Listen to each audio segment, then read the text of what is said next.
आज आपके समक्ष मेरे कहानी संग्रह और लड़की जीत गई की एक कहानी प्रस्तुत है। शीर्षक है 55 साला। सबकी तरह मैंने भी उम्र का 55वां पड़ाव पार किया। इस उपलक्ष्य में दोस्तों ने भी पार्टी लेकर मुकाम को मान्यता दे दी। बस श्रीमती जी ही पार्टी के बाद से पता नहीं क्यों कुछ उखड़ी हुई सी लग रही थीं। एक दिन किसी बात में थोड़ा वज़न लाने की गरज से मैंने उनसे कहा कि अरे भाई, अब तो हम भी पूरे 55 के हो गए हैं, कभी कभी हमारी भी मान लिया करो। लेकिन वे तो इस पर झुंझला ही गईं।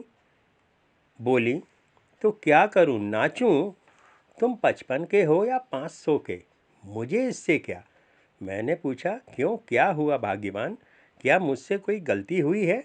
कुछ बताओ तो। परंतु वे मुंह फुलाए रहीं। मैंने सोचा कि कहीं अचानक ये भी तो मेरे साथ 55 की नहीं हो गई।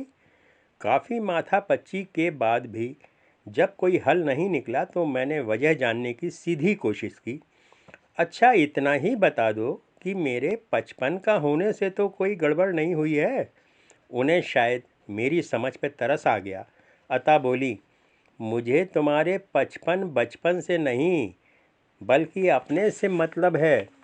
अच्छा, ज़रा ये तो बताओ कि उस दिन पार्टी में अपने दोस्तों को मेरी उम्र बताने की क्या ज़रूरत थी? मुझे आरोप सरासर गलत लगा, अतः मैंने आपत्ति की। मैंने उन्हें तुम्हारी उम्र बिल्कुल नहीं बताई थी। उन्होंने तुरंत काट पेश की, क्यों? तुमने उनसे ये नहीं कहा था कि मैं तुमसे बस 3 साल छोटी हूँ? अब तुम्हारे दोस्तों की गणित इतनी भी कमज़ोर नहीं कि वे इतना भी ना समझ सकें। अरे, अगर उम्र ही बतानी थी तो सीधे सीधे बता देते, मुझे कोई दुख नहीं होता। लेकिन तुमने तो उन्हें घुमा फिरा कर बताई। अगर मैं अब इतनी ही बूढ़ी लगती हूँ तो किसी काले सिर वाली को क्यों नहीं घर ले आते? इतना कहते कहते उनके कपोलों पर 2 मोती ढुलक पड़े।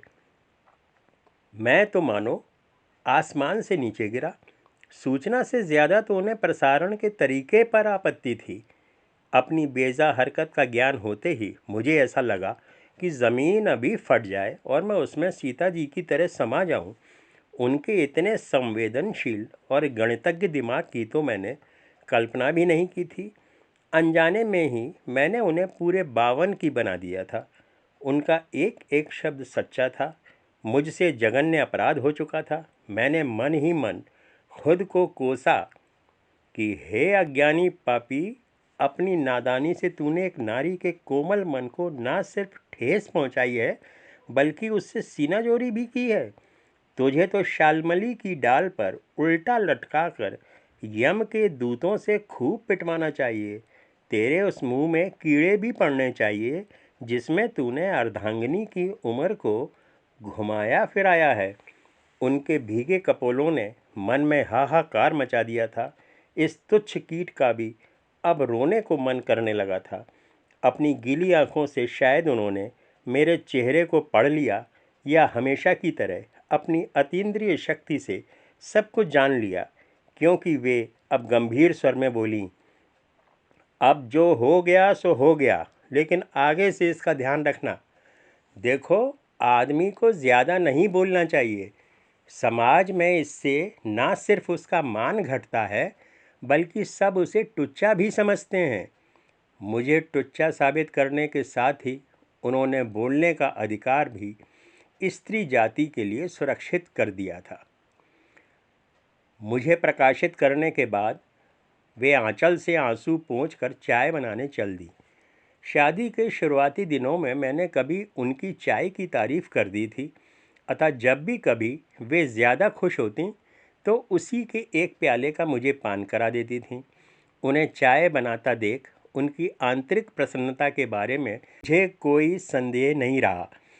55 का होने पर ही मुझे एहसास हुआ कि नारी का नज़रिया पुरुष से कितना भिन्न होता है।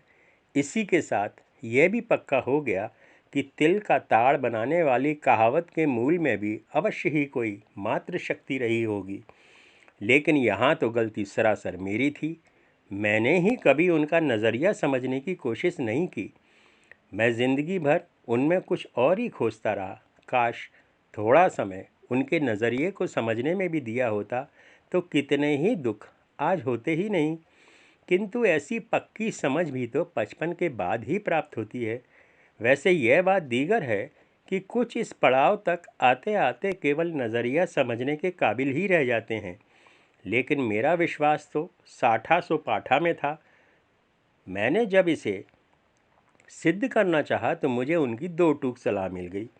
तुम्हें ये छिचोरापन छोड़कर अब भगवान में मन लगाना चाहिए और वाहियात कामों में उम्र नहीं गंवानी चाहिए। 55 का मैं हुआ था, लेकिन रत्नावली वे बन गई थीं। पता नहीं इसकी क्या वजह थी। पहले देर से घर लौटने का कोई विशेष अर्थ नहीं होता था, लेकिन अब एक एक मिनट का हिसाब होता था। पहले बातचीत बंद रहने पर भी बहुत कुछ हो जाता था, लेकिन अब तो चालू रहने पर भी कुछ नहीं होता था। हमारे मौन संग्राम भी सीमाहीन होने लगे थे। पहले मौन तोड़ने की वजह तलाश नहीं करनी पड़ती थी, लेकिन अब तो तलाश करने पर भी नहीं मिलती थी। मौन जब कुछ ज़्यादा ही मौन हो गए तो मैंने उनसे प्राप्त मशवरों पर गौर किया। उनकी सलाह थी कि छिछोरापन छोड़ दूं। अपनी याददाश्त में तो कथित छिछोरापन मैंने घर के बाहर कभी नहीं किया था। अब तो यह घर में भी बंद हो चुका था। पार्टियों में भी कोई मुझसे नहीं छिटकती थी। तात्पर्य ये कि बाहर भी मेरी गिनती छिछोरों में नहीं थी। अतः इस क्षेत्र में छोड़ने जैसा मुझे कुछ नहीं मिला। उनकी अगली सलाह थी कि भगवान में ध्यान लगाओ। प्रथम दृष्टया इसमें ज़रूर कुछ सार दिखा। मैंने इसी पर अमल करने का फैसला किया। मैंने बाजार में पूजा हेतु तस्वीरों को तलाशा तो पाया कि कुछ देवता तो अवश्य इनमें वृद्ध रूप में थे, लेकिन देवियां सभी स्वस्थ और युवा थीं। ध्यान हेतु मुझे युवा अर्धांश अधिक उपयुक्त लगा। अतः एक देवी रूप चित्र लाकर मैंने पूजा स्थल में स्थापित कर दिया। इसके सामने बैठकर साधना भी प्रारंभ कर दी। मेरा मन क्रमशः शांत होने लगा और इसी के साथ मेरा पूजा काल भी बढ़ने लगा। एक दिन अचानक उन्होंने पूजा घर का निरीक्षण किया तो पाया कि साधक पद्मासन लगाए एकटक देवी का चित्र निहार रहा है। फिर उन्होंने जब देवी का रूप निहारा तो उसके नाक नक्श उन्हें किसी फिल्मी तारिका से मिलते जुलते लगे। उनकी पारखी नज़रों ने तत्काल चित्र में छिपा अज्ञात तत्व और साधक के दीर्घ साधना काल का रहस्य दोनों को पकड़ लिया। उन्होंने अविलंब साधक को आड़े हाथों लिया। अच्छा, तो अब समझ में आया कि क्यों महात्मा जी घंटे घंटे भर ध्यान लगा रहे हैं। अरे भाई, यहाँ तो बैठकर रूप स्वरूप निहारा जा रहा है। सारे बाजार में तुम्हें यही तस्वीर मिली थी। इसकी तो बिना मुकुट वाली भी मिलती है। आजकल तो शहर में इसकी पिक्चर भी लगी है। अरे यहाँ बैठे मातम क्यों मना रहे हो? सीधे बम्बई जाकर मिलाओ ना। अचानक हुए इस हमले से मैं भौचक्का रह गया। एक बार तो मुझे ऐसा लगा कि जैसे साधना शायद कुछ जल्दी सिद्ध हो गई है और ब्रह्मांडी ऊर्जा अपने प्रखर रूप में प्रकट हुई है। किंतु जब मेरे निर्निमेष नेत्र कुछ चैतन्य हुए तो इसमें मुझे पत्नी का आभा मंडल दिखाई दिया। अज्ञानवश मुझसे पुनः गलती हो चुकी थी। पूजा के लिए मैंने जो देवी का चित्र खरीदा था वह किसी धार्मिक फिल्म की हीरोइन का था। खरीदते वक्त मुझे इसमें देवी ही दिखी थी, लेकिन उन्होंने इसमें श्रीदेवी को ढूंढ निकाला था।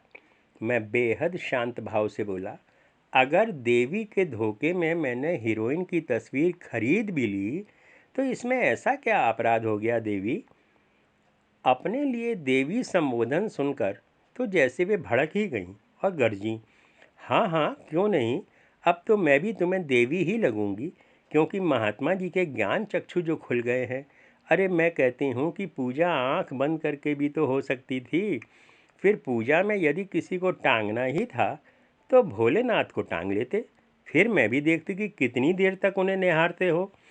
उनकी सोच और सवाल मेरी 55 साला समझ के परे थे। मुझे बस इतना ही समझ आया कि उनकी मुख्य आपत्ति मेरी सगुण साधना के प्रति थी। अतः स्थिति को मैंने संभालना चाहा। ठीक है, कल से यहाँ कोई तस्वीर वगैरह नहीं रहेगी, मैं बस मंत्र जाप करूँगा। उन्होंने पैंतरा बदला। हाँ हाँ, क्यों नहीं, इस घर में बस अब मंत्र तंत्र की ही तो कमी रह गई थी। ये तो और भी बढ़िया है। पहले खूब सिद्धि करो, फिर घर में चेलियाँ इकट्ठी करके सबको ज्ञान बांटना। अरे कोई टोना टोटका करके मुझे ही क्यों नहीं निपटा देते, फिर तुम्हें पूरी आज़ादी मिल जाएगी।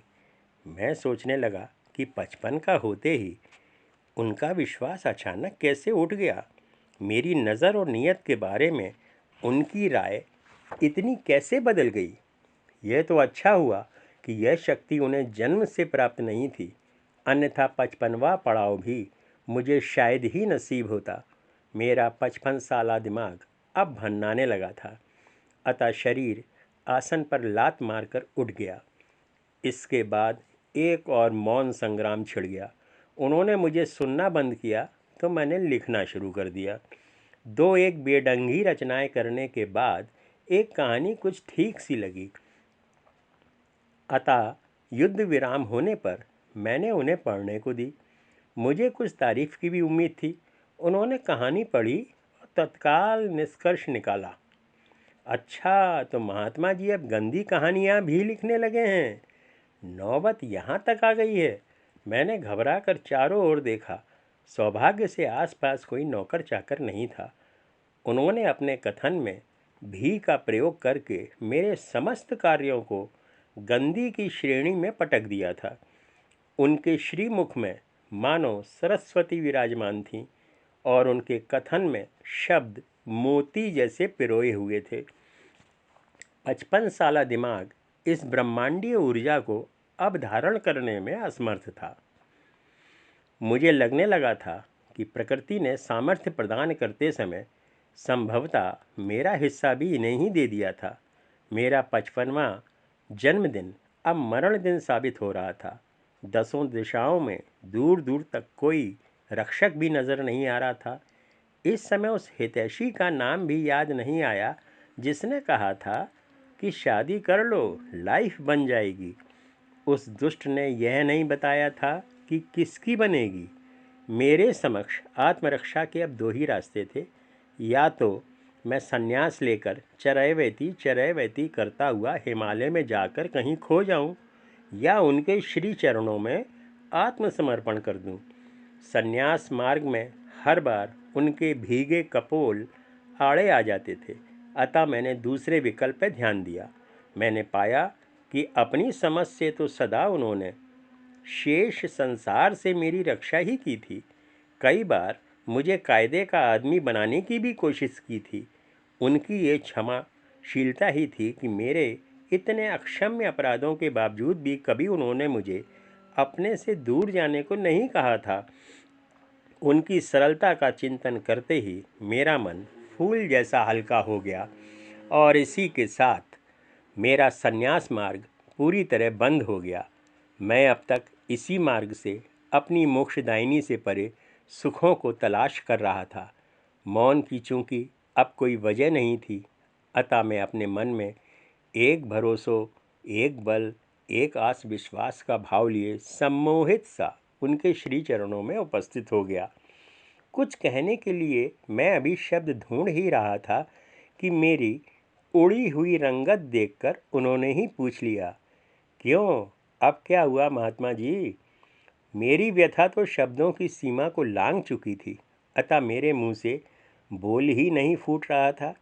इस बार भी या तो मेरी सूरत पर बिराजे मौन ने सब कुछ कह दिया, या फिर हमेशा की तरह उन्होंने अपनी अतीन्द्रिय शक्ति से सब कुछ जान लिया, क्योंकि इसके बाद ही अचानक उनकी हंसी पूरे घर में गूंजने लगी थी।